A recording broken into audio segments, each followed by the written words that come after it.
Oh, hi friends, welcome back. I am getting some few changes in this video, and as you can tell, we got some updates going on. But I'm going to go ahead and tell you a few things that are going on social media, and if you are not following us on Twitter, you're wanting to follow us there, but let's talk about it. Now, in light of this, I really want to be kind and considerate, but because we do reporting on Awaken America Now and other platforms, it's really hard. Now, I will say that this is going to be on a podcast. If you haven't looked up the IHOPKC podcast, where we've gotten off of TikTok and we do social media posts on Facebook, you can find us there. As well as we upload our TikToks to YouTube as we're transitioning in our studio, which is a wonderful look. It's a wonderful, hello camera person, hello. But as we do several book reviews and more, it's really important as we, really talk about what it is to have godly accountability and the likes. Now we talk about IHOP. And I recently have started making my commentary on one of the houses of prayer, some of the things that a house of prayer has done that is the leading house of prayer known as the Prayer Room in Dallas-Fort Worth. Now, I want to be very clear. I've been very outspoken. I've been very considerate of people and the things that are going on. And I want to make sure that people understand that I do not mean ill will of anyone. And like Holly Pavek has really been outspoken of online and social media, people that do come forth and do talk about, oftentimes our stories and the likes are not listened to. So it's just really important to listen to us. Unfortunately, I have the tragedy as a former intern at a house of prayer to call these things out. Now, in light of that, I'm actually meeting with Luke Frendenberg, who is a friend of mine. He was and is an active member of the staff of the prayer room in Arlington. And I've made several podcasts. So I think I have about 2 or 3 hours where I am talking about that on our podcast on this notion. And in light of that, it's really important to be gracious, kind, and believe the best in redemption. But I talk about all those details and the recent bomb threat that IHOP had received just the other day. So you're not going to want to miss it.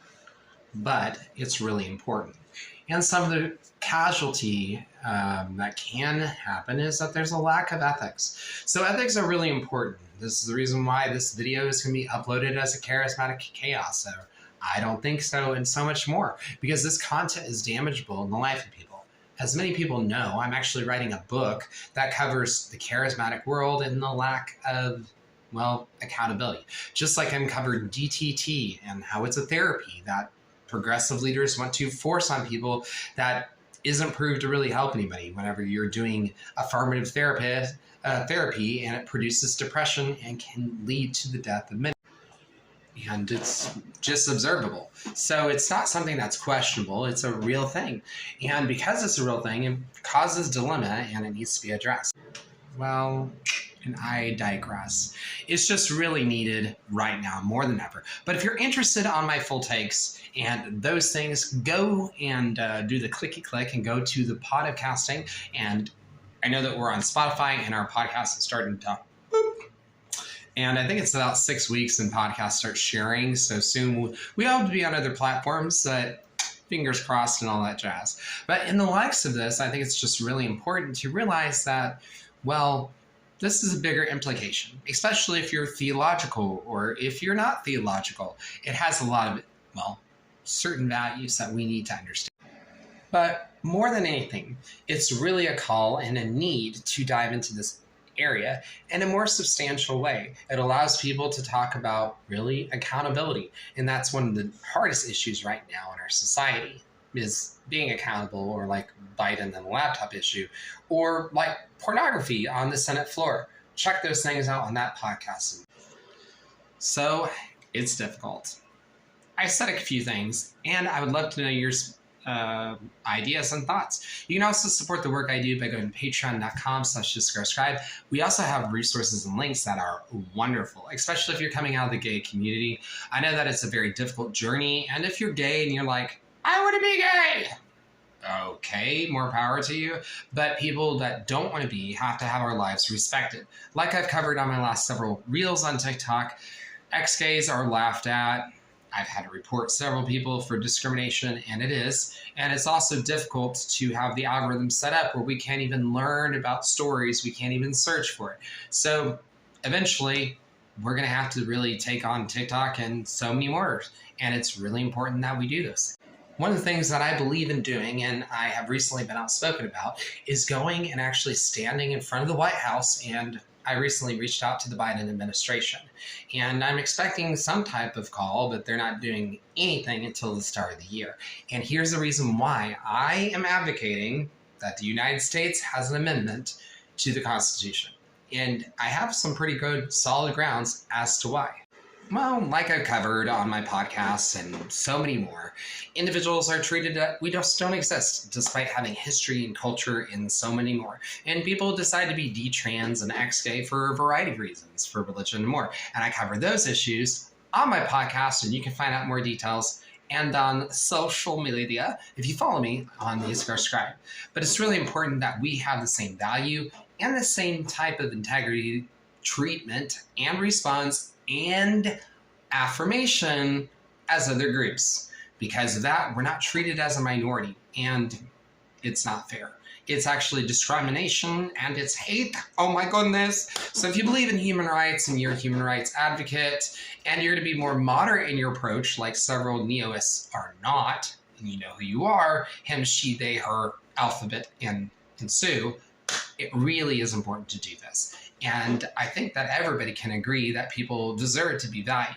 And that's really important. So one of the things we have to consider is that we need to be able to cross these barriers. But also ex-gay, D-trans, and more don't have the best light on Jubilee. I'm just going to be honest. I think it could have been handled better. And I would love to see another take where they actually have people that are more balanced and from different areas of Christianity or not being from Christianity that are ex-gay. And if Jubilee wants to have further conversations, it's going to need to maybe consider those things.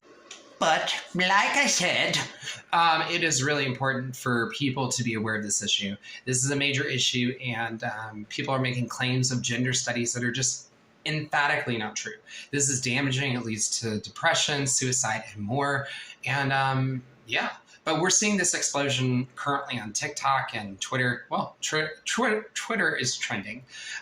This thing where people are not wanting to have accountability, or like the International House Superior PR individual has gone on to do and say unprecedented. Well, I'm sorry, IHOP, and I'm sorry, Charismatic World, when you have all sorts of things that you've done for various reasons and have attacked people, then no, it's not unprecedented. It is precedented, and you're lying, and you're using this nonchalant attitude to address it. So, not going to work.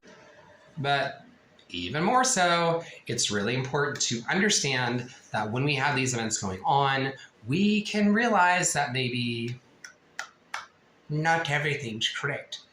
And in light of the commentary I've made on TPR, telling them my thoughts and my opinion in a blog and more, I look forward to this conversation, hopefully today, that I'm having with one of their leaders of the ministry.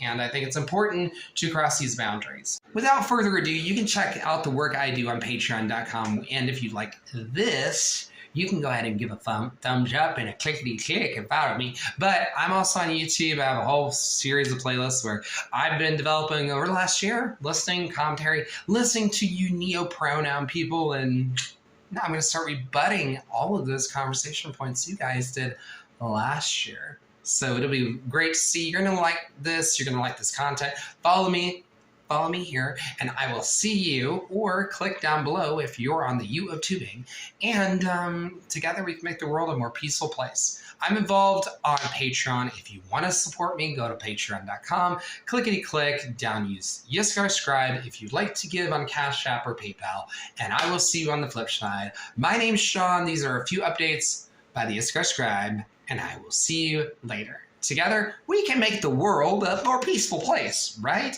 Well, I hope so. I'll catch you later.